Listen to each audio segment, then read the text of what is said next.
A aula hoje, gente, é sobre diabetes mellitus, que é uma doença crônica, né, que acomete pessoas de várias idades, principalmente os idosos. A diabetes, gente, ela é uma doença do metabolismo da glicose. Ela é causada pela falta ou má absorção de insulina, né? Que é o hormônio produzido pelo pâncreas. Aí a função dele é o quê? Quebrar as moléculas de glicose para transformá-las em energia, a fim, né, de que se tenha o quê? Que seja aproveitada por todas as células. Então, como diz aí na definição, é um transtorno metabólico de etiologias heterogêneas. Então, é caracterizado por hiperglicemia e distúrbios no metabolismo dos carboidratos, proteínas e gorduras, resultado do defeito, né, na ação ou na secreção dessa insulina. Em relação a essa classificação, a gente tem diabetes mellitus do tipo 1, diabetes mellitus do tipo 2 e temos também a diabetes mellitus gestacional. Quais são as principais características desses tipos? Então, gente, nessa classificação a gente tem, por exemplo, a do tipo 1, ela vai acometer mais o quê? Crianças e jovens, né, aparentemente sem excesso de peso, né? Pode ter sim excesso de peso, mas aparentemente a classificação dela é sem excesso de peso. Aí o início dela é abrupto, né? É aquele início rápido, a evolução dela vai para uma cetoacidose diabética. Então, assim, vai ocorrer o que nesse tipo? A destruição das células beta-pancreáticas, tá? Então, acomete mais o quê? Pessoas jovens e crianças. Diferente da diabetes mellitus do tipo 2, que é aquela que acomete mais o quê? Pessoas idosas. Então, ela acontece em adultos com longa história de excesso de peso, de hereditariedade, né? O início dela é mais insidioso, não é tão assim abrupto e rápido igual do tipo 1. E os sintomas do diabetes mellitus tipo 2, eles são mais brandos, né? Se tratados de forma correta. Já na diabetes gestacional, né, diabetes mellitus gestacional, vai ser o quê? Vai ser um estado de hiperglicemia, né? Só que ele é menos severo que o tipo 1 e o tipo 2. Então, aqui vai ser o quê? Detectado, né, como o próprio nome já diz, pela primeira vez aonde? Na gravidez. Então, durante o período gestacional. Aqui são os principais fatores de riscos, né, para se ter diabetes no geral. Então, a questão da obesidade, hereditariedade, falta de atividade física regular, pessoas que têm hipertensão arterial, níveis altos de colesterol e triglicérides, né, também, o uso de vários medicamentos, idade também, né, acima dos 40 anos é um fator de risco, principalmente para essa questão do diabetes tipo 2. Gestação não, porque geralmente a mulher a partir dos 35 anos, né, já não se é recomendado gestação, porque é de risco. Mas assim, a questão da idade, né, interfere sim, é um fator de risco para pessoas ter diabetes tipo 2. E como a gente viu, né, o tipo 1 é crianças e jovens, então não entra aí o tipo 1. E também questão de estresse emocional. Então, tudo isso são fatores de risco.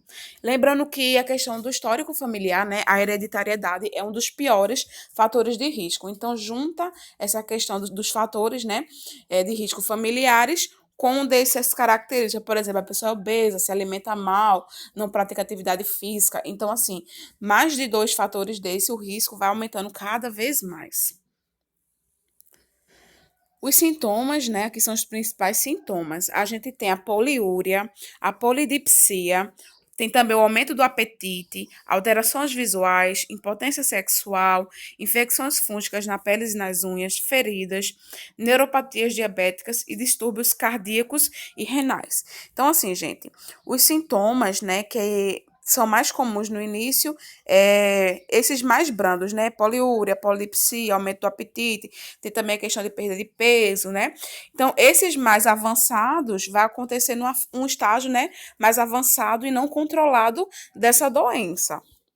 Então, esses são os principais sintomas. Em relação ao diagnóstico, a gente tem 4 tipos, né, de diagnóstico. A gente tem o que a gente chama de hemoglobina glicada, né, com a sigla HbA1c, né. Então, assim, se o resultado desse exame, né, der que o A1c deu maior ou igual a 6,5%, né, que essa é a porcentagem, significa que o indivíduo tem sim diabetes. Então, ela é um teste, gente, que vai medir a glicemia média dos últimos 2 a 3 meses desse paciente. Então, assim, é um teste, né, bastante fidedigno e utilizado para esse diagnóstico. Pode ser complementado também com os outros. Aí o outro é a glicemia em jejum, né, que a gente chama de FPG. Então, vai ter esse diagnóstico, né, de diabetes se a glicose no sangue, gente, for maior ou igual a 126 miligramas por decilitro. Então, assim, a pessoa não pode nem comer e nem beber nada, né, exceto a água. A água pode, né, pelo menos 8 horas antes de fazer esse exame de glicemia em jejum. Aí ele é feito geralmente antes do café da manhã. Aí o outro também para se diagnosticar diabetes é o que a gente chama de TTG, né? Ou TOTG, que esse é o teste oral de tolerância à glicose. Esse teste, gente, ele vai diagnosticar diabetes, né? Em 2 horas de glicose presente no sangue, certo? Então, assim, se esse resultado dá maior ou igual a 200 miligramas por decilitro, aí significa que a pessoa tem diabetes. Então, assim, ele é um teste de 2 horas, né, que vai verificar esses níveis de glicose no sangue, né? Antes e 2 horas depois de beber uma bebida específica que eles dão lá no laboratório, né? É uma bebida doce, né, que eles preparam lá, especial. Aí esse exame, ele vai explicar como o corpo do paciente processa essa glicose. Então, durante esse tempo de 2 horas, se der maior ou igual que 200 miligramas por decilitro, já é diagnosticado com o diabetes, através desse teste chamado de TTG ou TOTG. Já o aleatório é quando a gente pega, né, aquele aparelho, um glicosímetro, e a gente faz, né, a medida. Por exemplo, durante uma semana a gente faz a medida, né, pode ser em jejum também ou não. E quando a taxa, né, de açúcar no sangue, ela dá maior ou igual a 200 miligramas por decilitro. Então, se durante, sei lá, 5 dias seguidos, 7 dias seguidos, esses valores deram acima de 200, então é sim um diagnóstico para o diabetes, mas é importante complementar com outro. E lembrando que o diagnóstico, né, é médico, então só o médico, ele pode dar o diagnóstico final, né, apesar da gente ter esses resultados, principalmente com o glicosímetro, mas tem que passar, né, por um teste mais avançado, pode ser essa hemoglobina glicada, né, pode ser o TTG, para poder dar um resultado mais fidedigno. Em relação ao tratamento do diabetes mellitus, a gente tem a questão do quê, né? A gente tem que fazer esse controle glicêmico desse paciente. Então, a gente tem tratamento não medicamentoso, né?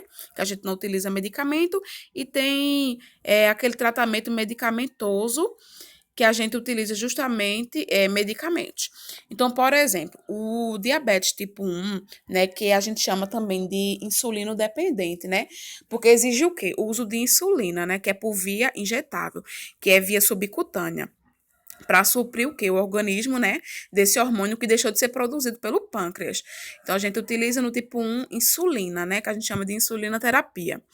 Já o tipo 2, gente, ela não depende da aplicação de insulina, né? Aí pode ser controlado por medicamentos ministrados por via oral, tá? E já na questão da diabetes gestacional, o tratamento ele é feito por meio de modificações dos hábitos alimentares. Então, assim, essas estratégias de tratamento, né, vai incluir o quê? Monitoramento diário da glicemia, por isso que é importante a gestante ter um glicosímetro em casa, né?